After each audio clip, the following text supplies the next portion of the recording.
Business Law Pas FM bersama Dr. Ricardo Simanjuntak SH LLM.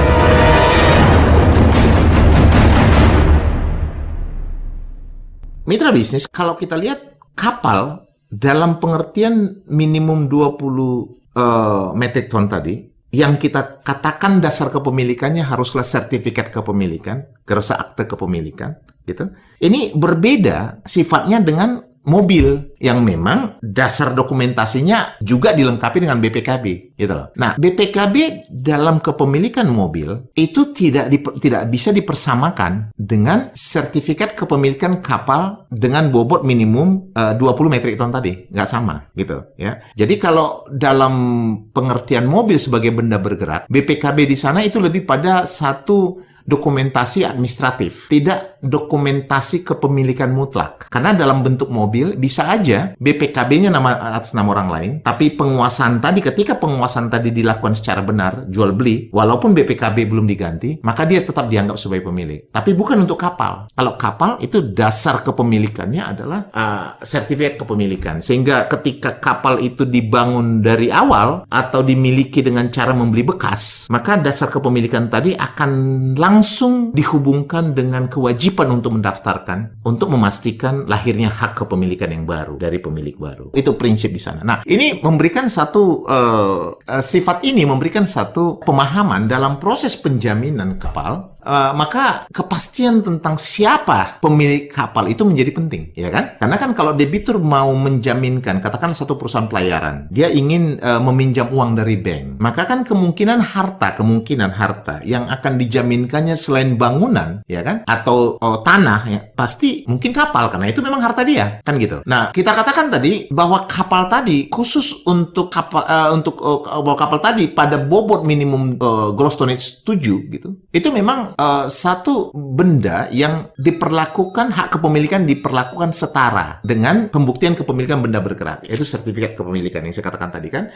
Nah, sehingga memang dalam proses untuk menjaminkannya, ini menjadi satu pertanyaan. Pada pengertian benda bergerak seharusnya di jaminan fidusia, ya kan? Tapi dalam konteks kepemilikan yang disetarakan, ya, yang disetarakan dengan benda tidak bergerak, maka memungkinkan dia untuk dijaminkan dengan cara hak tanggungan, kan gitu.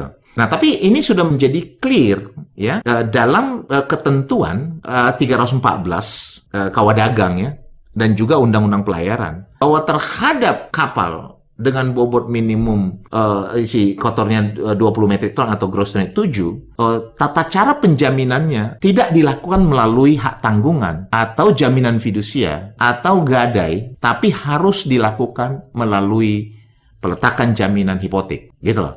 Jaminan hipotek. Jadi dia clear, ya. Jadi kalau dalam pasal 314 juga di Kawadagang, di ketentuan paragraf 4-nya atau di pasal 4-nya itu dikatakan bahwa dia tidak bisa di-treat atau diberlakukan setara dengan benda bergerak biasa. Ya, jadi dia harus melalui mekanisme hipotek. Nah, ketentuan ini juga sudah ditegaskan dalam Undang-Undang Jaminan Fidusia 42 tahun 1999.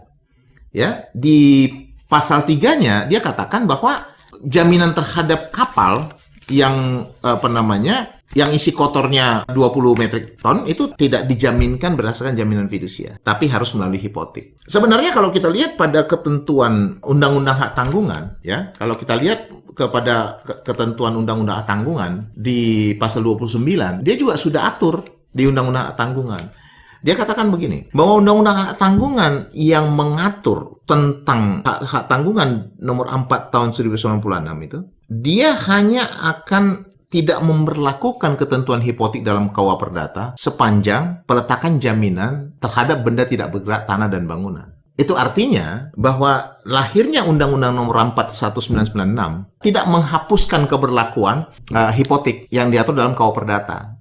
Dia hanya akan menghapuskan keberlakuan hipotek sepanjang mengenai tanah dan bangunan. Karena Undang-Undang nomor 4 tahun 1996 itu hanya mengatur tentang penjaminan benda tidak bergerak tanah dan bangunan. Mitra bisnis, demikian bisnis lo kita kali ini. Saya Ricardo Simanjuntak bersama Pas FM.